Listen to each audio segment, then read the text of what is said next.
بسم اللہ الرحمن الرحیم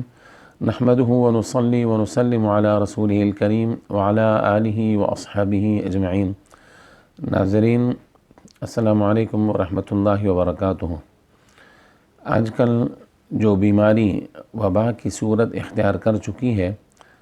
کرونا وائرس، اس کی وجہ سے بعض لوگوں نے ذخیرہ اندوزی کرنا شروع کر دی ہے، اور ذخیرہ اندوزی کرنے والوں کے لیے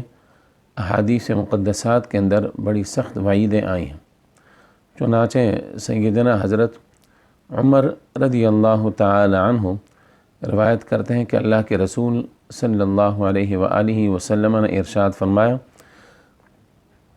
کہ جو اپنا مال بازار میں لے جا کر فروخت کرتا ہے تو اسے رزق دیا جاتا ہے، اور جو ذخیرہ اندوزی کرنے والا ہوتا ہے اس پر لعنت بھیجی جاتی ہے۔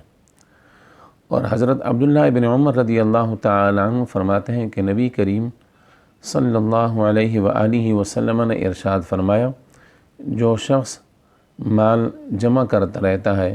چاہے وہ سونا ہو یا چاندی ہو یا اور کوئی رزق ہو،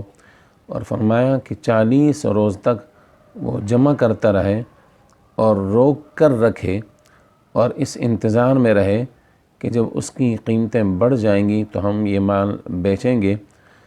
اللہ کے رسول صلی اللہ علیہ وآلہ وسلم ارشاد فرماتے ہیں کہ ایسا شخص اللہ تبارک و تعالی سے بیزار ہے،